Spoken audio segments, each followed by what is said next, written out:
Welcome to நிவிஸ் kitchen. வாங்க இன்றைக்கி என்ன பார்க்க போகிறோம்னா ரவை உப்புமா. வாங்க எப்படி செய்யறதுன்னு பார்க்கலாம். ஃபஸ்ட்டு அடுப்பத்தை வச்சுட்டு ஒரு பாத்திரத்தை வச்சுக்கிறோம்.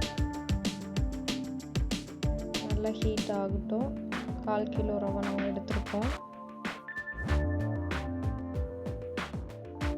ஏன்னா நல்லா பாத்திரம் கொஞ்சம் ஹீட் ஆனால் தான் டக்குன்னு போட்டோடனே வறுத்து எடுத்துடலாம். அதனால் பாத்திரத்தை ஃபஸ்ட்டு கொஞ்சம் ஹீட் பண்ணிக்கலாம். ஹீட் பண்ணியாச்சு. இப்போ ரவையை வந்துட்டு எடுத்து அதில் கொட்டிட்டு நல்லா கிண்டி எடுத்துக்கலாம். நல்லா கிண்டிக்கிட்டே இருக்கணும், இல்லை அடியில் தீஞ்சிடும். அதனால் நல்லா கிண்டி எடுத்து வச்சுக்கோங்க. இப்போ ஃபுல்லாக ஓரளவுக்கு நம்ம வறுத்துக்கிட்டோம். இப்போ ஒரு பாத்திரத்தில் எடுத்து மாற்றி வச்சிடலாம். அதே பாத்திரத்தை திரும்ப கேஸ் மேலே வச்சிட்டோம்னா எடுத்து தேவையான அளவு எண்ணெய் ஊற்றிக்கலாம். எண்ணெய் ஊற்றியாச்சு. எண்ணெய் சூடாகிட்டுருக்கு. இப்போ கடுகு போட்டுக்கலாம். கடுகு நல்லா பொரிஞ்சு வருது. இப்போ கடலைப்பருப்பும் உளுத்தம்பருப்பும் ஒவ்வொரு ஸ்பூன் எடுத்து அதில் நம்ம ஆட் பண்ணிக்கலாம். ஆட் பண்ணி அதுவும் நல்லா கலர் மாதிரி வரணும். அது கொஞ்சம் அப்போ தான் நறுக்குன்னு சாப்பிடும்போது நல்லாயிருக்கும். அதனால் எண்ணெயில் நல்லா பொரிய விடணும். அப்புறம் 2 பெரிய வெங்காயம் கட் பண்ணி வச்சுருக்கோம். பெரிய வெங்காயத்தை ஆட் பண்ணிக்கலாம். பெரிய வெங்காயத்தை ஆட் பண்ணிட்டு நல்லா கிண்டி விட்டுடலாம். நல்லா எண்ணெயில் வதங்கணும். கொஞ்சம் சீக்கிரமாக வதங்கணுன்றதுக்கோசரம் கொஞ்சம் தூள் உப்பு அதில் ஆட் பண்ணிக்கலாம். நல்லா கிண்டி விட்டுக்கலாம். அந்த எண்ணெயில் வெங்காயம் நல்லா வதங்கினா டேஸ்ட்டு நல்லா இனிப்பாக நல்லாயிருக்கும். சாப்பிட்றதுக்கு நறுக்குன்னு.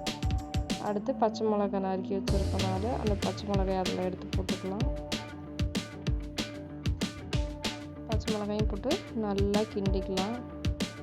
ஏன்னா ஃபஸ்ட்லேயே போட்டால் பச்சை மிளகாய் ரொம்ப வதங்கின மாதிரி ஆகிடும், எல்லாம் விதையெல்லாம் விழுந்துடும். இப்படியா இருந்தால் கரெக்டாக லாஸ்ட்டாக போட்டோம்னா கரெக்டாக இருக்கும். கருவேப்பிலை கொத்தமல்லி தலையும் அதில் ஆட் பண்ணிக்கலாம். ஆட் பண்ணிவிட்டு நல்லா கிண்டி விட்டுடலாம். நல்லா வதங்கட்டும் ஒரு 2 நிமிஷம். இது கூட தக்காளி ஒன்று ஆட் பண்ணோம்னா அது ஃப்ளேவர் கொஞ்சம் டேஸ்ட்டாக அது கூட நல்லாயிருக்கும். அதனால் ஒரு தக்காளி நாங்கள் ஆட் பண்ணியிருக்கோம். குட்டி குட்டியாக நறுக்கி வச்சுருக்கோம். அதுவும் அதுலேயே போட்டு நல்லா கிண்டி விட்டு எல்லாம் இப்போ வந்துட்டு நல்லா வதங்கணும். 1 கப் ரவைக்கு 2 கப் தண்ணி வச்சுருக்கோம். அந்த 2 கப் தண்ணியை அதில் ஊற்றிக்கலாம். இப்போ ஊற்றியாச்சு.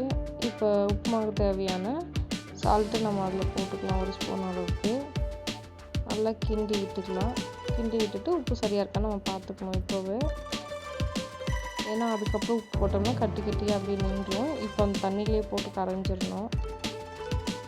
இப்போ உப்பு தான் கரெக்டாக இருக்குது. இப்போ அது கொஞ்சம் நேரம் ஆகட்டும். நல்லா கொதிச்சு வரட்டும். பாருங்கள் நல்லா கொதிச்சு வந்துட்டுருக்கு. இப்போ வறுத்து வச்ச ரவையை கொட்டிக்கிட்டே கிண்டணும். டக்குன்னு கொட்டிட்டு கிண்டினோம்னா எல்லாம் கட்டி பிடிச்ச மாதிரி ஆகிடும். கொட்டிக்கிட்டே வந்து கிண்டணும். நல்லா அதே மாதிரி கொஞ்சம் கொஞ்சமாக கொட்டி கிண்டி விட்டுறணும். அதெல்லாம் கட்டி கட்டியாக வந்துடும்.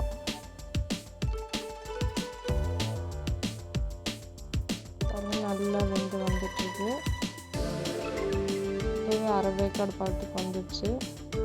நல்லா சொலட்டி விடுவோம். இல்லை ஏன்னா அடி பிடிச்சி தீஞ்சு போயிடும். நல்லா கிண்டி விட்டுக்கலாம். அவ்வளோதாங்க. எல்லாம் நம்ம கிண்டி விட்டு இறக்கணும்னா நம்மளுக்கு உப்புமா ரெடி. இப்போ வந்துட்டு நம்ம கேஸை ஆஃப் பண்ணிக்கலாம். ஒரு பிளேட்